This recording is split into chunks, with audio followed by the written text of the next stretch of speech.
So this is an explanation of the star summary. So in the balanced scorecard, you have lots of pie charts along lots of different dimensions of company performance, but without necessarily much explanation. Well, in the star summary, you get a nice visual summary of how the round went.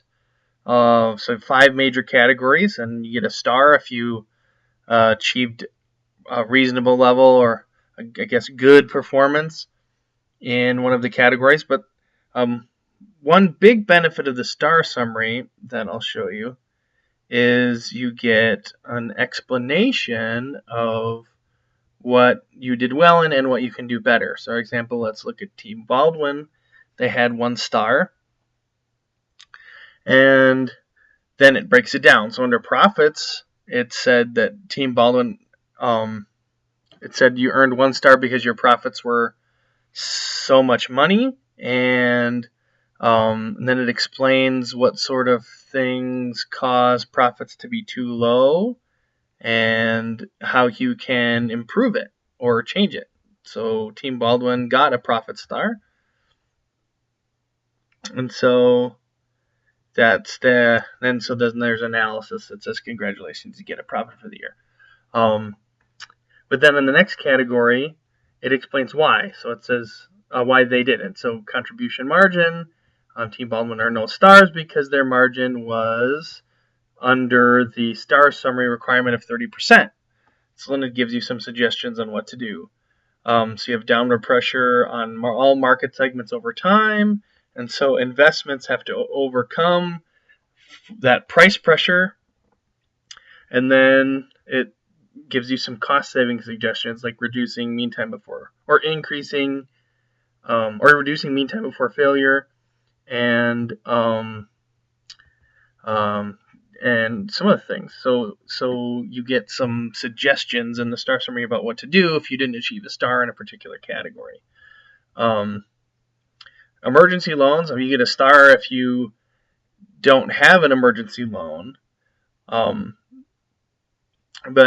if you do, then it gives you some suggestions about how to prevent emergency loans, like forgetting to fund plant improvement, or having excess inventory, or having negative operating profits. All can reduce cash and lead to emergency loans, especially if those things were unexpected or unplanned for.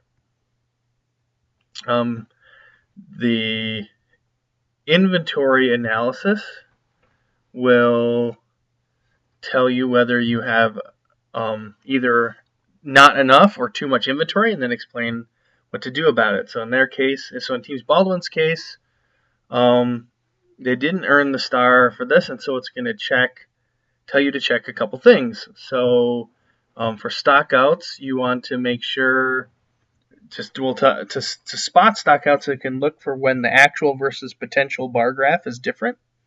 If your potential is much higher than your actual, it means you ran out of inventory before you managed to sell to everyone who wanted your product. On the other side, for excess inventory levels, it mentions sales forecasts being overly optimistic.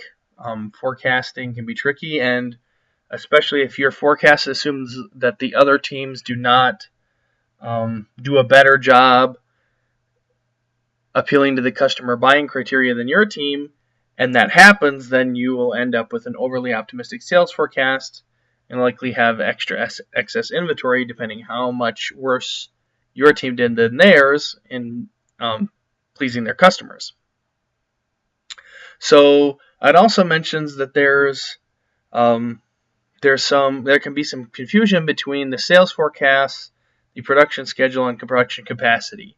So it can be the case that you might forecast sales of a particular amount and produce significantly less, especially if you have lots of inventory on hand at the moment. So a sales forecast that is overly aggressive can lead to a production schedule that's overly aggressive, and then you have much smaller profits than you were predicting, which is then made worse by large fees on inventory.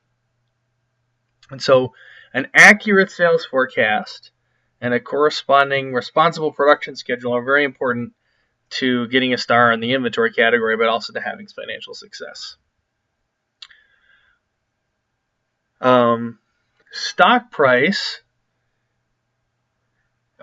is a star that you get from having stock price gains over the course of the year. But it's important to note what stock investors care about. So investors are interested in profit, the profits of the business, but it's not short-term profit. They're interested in observable long-term profits. They'll look at the behavior of the business, observe that profits increase in a sustainable way, and extrapolate the value of those profits out into the future, and give the company the value of those increased profits right away in the round that they occur. So if profits take a permanent increase in a given round, then the stock price will increase in terms of absolute raw dollars by much more than that, because the investors will extrapolate all those profits into the future, assuming they're sustainable. So that's the star summary. It's a great way to get one quick good glance as to how your team did in a given round, and then it has some handy advice for how to fix particular problems with not getting stars in a given round.